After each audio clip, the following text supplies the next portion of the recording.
Hello, the 49er minor team welcomes you to viewing the NASA Lunabotics Competition 2023 Proof of Life video.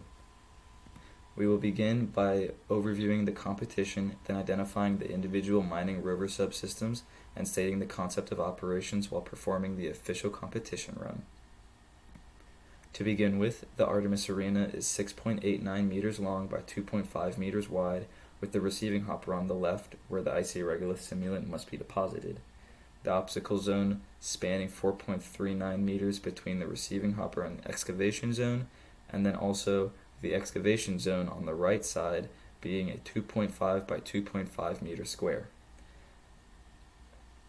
The icy regolith in the excavation zone is buried 30 centimeters below the surface of the sand granular material. The mining rover must begin at the receiving hopper, deploy the conveyor system, traverse to the excavation zone, mine the icy regolith simulant, traverse back to the receiving hopper, and deposit the collected simulant into the receiving hopper. Any icy regolith material that does not end in the receiving hopper is not counted in the final weigh-in. The 49er mining rover consists of three main subsystems: the traversing system, the mining system for regolith collection, and depositing system for regolith transfer. Let's view the official run and return to see the results. Hello and welcome to the UNC Charlotte 49er Miners Proof of Life video for the 2023 Lunabotics competition. Thank you to the NC Space Grant for granting us a nice budget to develop the rover. First of all, we have placed the rover at the starting position near the receiving hopper, where the first action is deploying the conveyor system from its undeployed position. This allows for the mining drum to be effective immediately once arrived in the excavation zone. Then it will traverse towards the mining zone, mine autonomously, traverse back to the receiving hopper, autonomously deposit, and repeat for a second iteration. I will explain a little bit more as the video progresses. And we have one member of the team located approximately 3 to 4 feet from the rover at all times to ensure safety is acquired. He would be able to click the 40 millimeter in diameter red button shown on the bottom right side. This is called the stop button, where the rover immediately stops once clicked.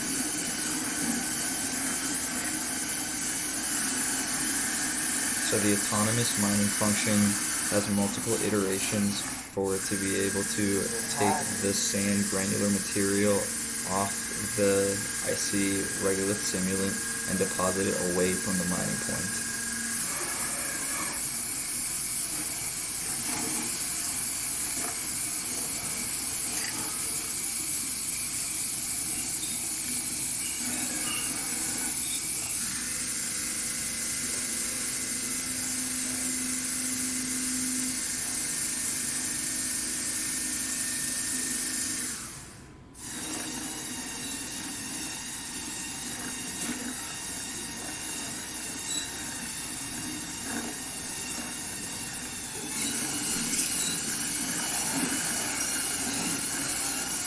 Now that first iteration that was just seen was 10 centimeters below the surface level of the sand granular material.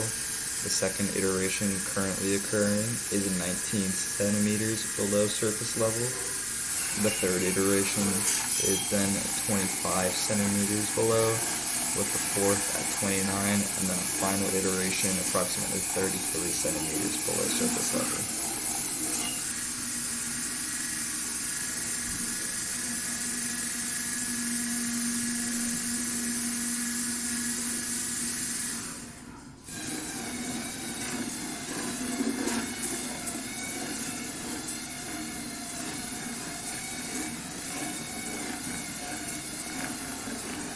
The 46-tooth sprocket on the outer mining drum was replaced by a 94-tooth sprocket, which doubled the torque from a 3-to-1 ratio to a 6-to-1 gear ratio.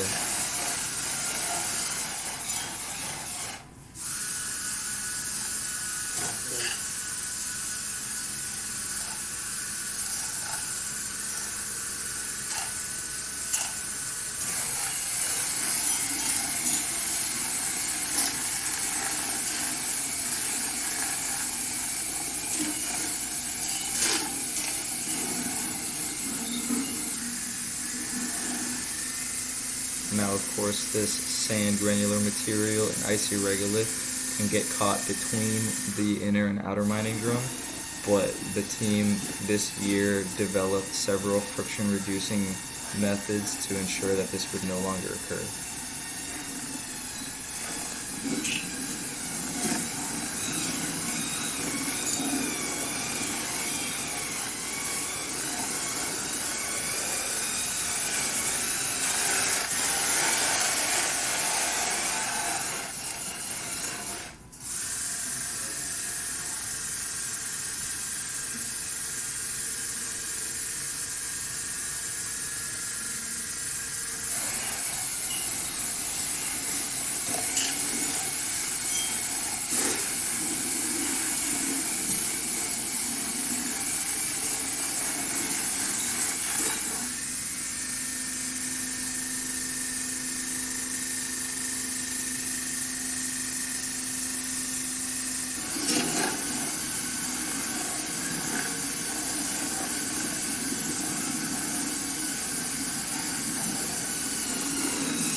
So here is the final iteration of autonomous mining, indicated when it pauses for 1 second. And next it shall traverse to the receiving hopper with the icy regolith stored on the inner mining drum. Now the autonomous depositing function will begin. This utilizes a 3-iteration process to ensure maximal icy regolith is transferred from the inner mining drum to the receiving hopper. The inner mining drum rotates 3 separate times, ensuring minimal spillage, because if it dumps all at the same time, it would be too much for the conveyor to handle, and simulant would fall off, which is of course not extremely efficient. So you can potentially see these 3 iterations turning again and more regolith being able to deposit. Then it resets back to neutral.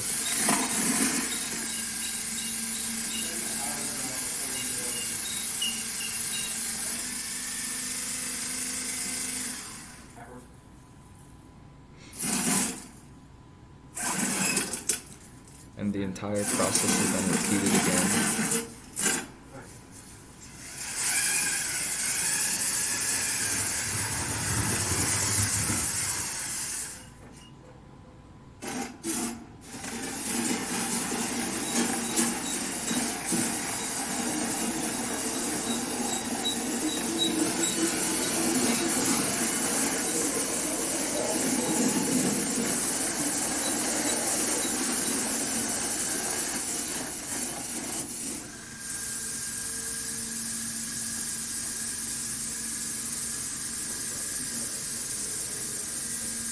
Now the purpose of repeating this process is again to get at the maximal amount of icy regolith, but because we have one autonomous mining function, it would not be necessarily viable to go to the same position again, as it could tilt the rover a little bit left or right.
The outer mining drum also has a much higher speed towards the top because the very fine sand is easy to scoop without resistance.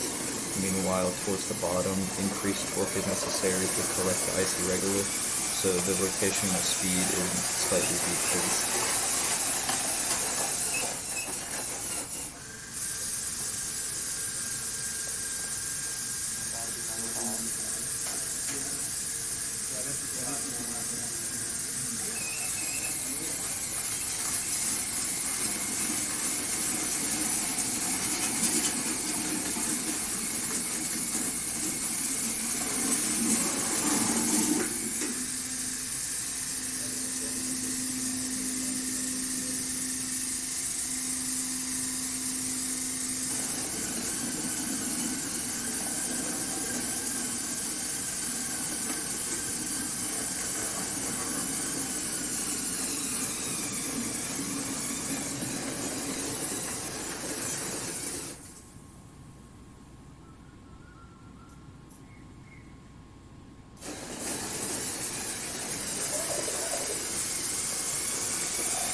Fortunately, the wheels and chassis are built properly to withstand such a mountain of sand granular material in its way.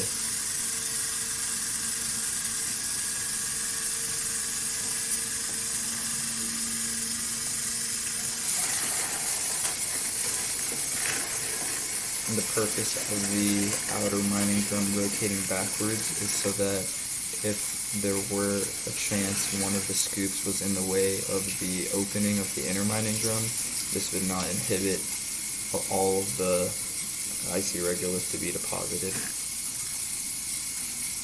And as this portion of the proof of life video is coming to a close, we will immediately after review the results of the icy regolith away, and we thank you for viewing the video. Now this is the final portion of the proof of life video where the icy regolith collected in the receiving hopper has been distributed so that the sand granular material fell through the grate and any icy regolith not of required size also fell through the grate. This video is at 2 times speed just because this is the process of picking out the pieces of optimal size.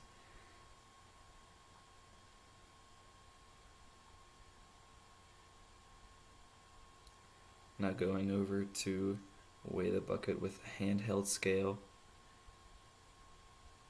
it can be seen that the final value is 2.56 pounds of pure icy regolith collected, and then the icy regolith is being dumped out the bucket to measure the weight of the bucket, and this results in coincidentally 0.56 pounds, resulting in a total of 2 pounds of icy regolith collected. Thank you.